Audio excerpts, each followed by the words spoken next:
Hey Seamus, this is Danny Cahill, the Hit Doctor.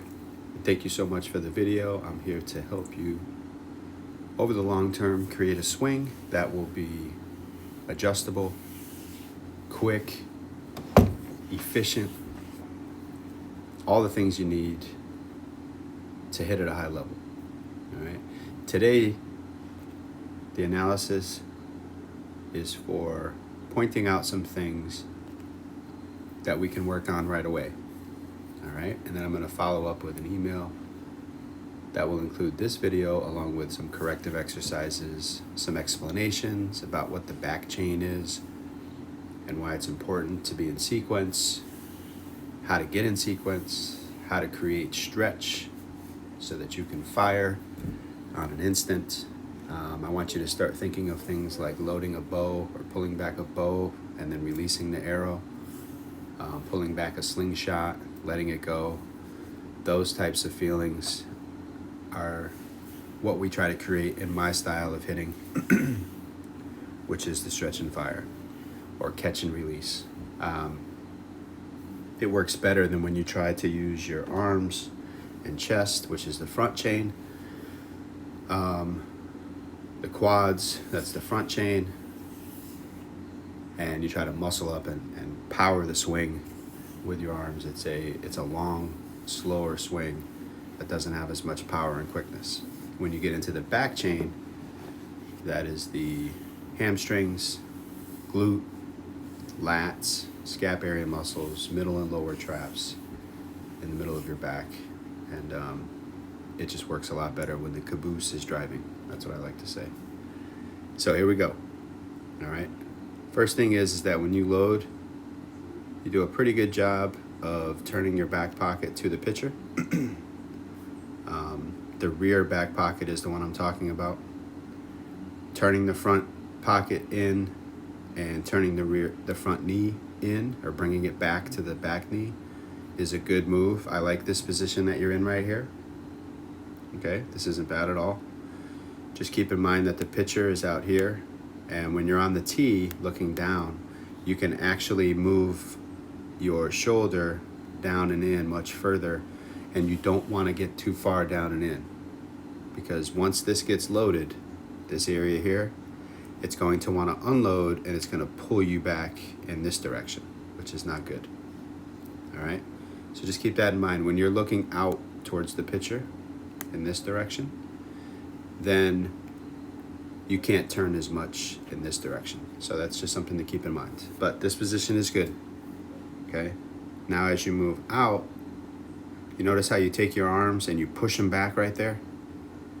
See how you're pushing your hands back with your arms? And the back gets wrapped all the way around your head. This position is not so good.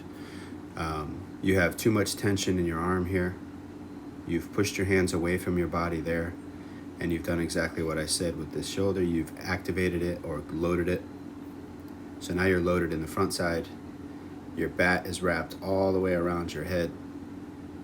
So you're gonna have a long way to go to get it all the way back to here. Something you're gonna have to watch out for.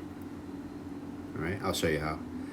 And then as you start to move into the swing, okay, you're gonna notice here something that happens a lot, which is something we call racing elbow. Okay, you see the elbow is racing ahead of the hip.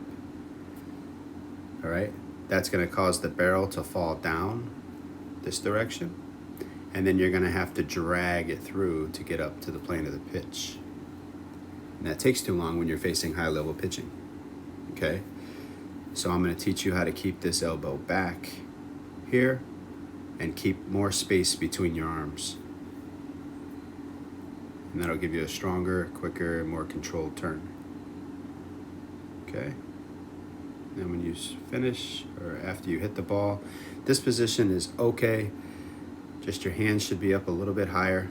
You'll notice how we call this the power V.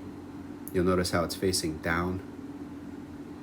And then you're trying to lift the barrel up. So the barrel is facing the right direction, but your arms and hands are not. So your arms and hands should be up here in line with the barrel. Okay, that'll happen more and more as you learn how to keep your hands up throughout the swing rather than having them fall down a little. Okay?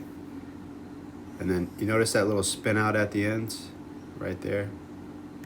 See your back heel? Just something to keep an eye on. I don't teach a lot with the back foot, but it does tell me that you kind of over rotate. See how this is kicking up? This is kicking this way. Everything has turned towards the house. That's a little bit too much rotation. You're too spinny, as we call it. So you spin off. So those are all the things that we have to work on. And you've come to the right place because I know how to fix them all. All right?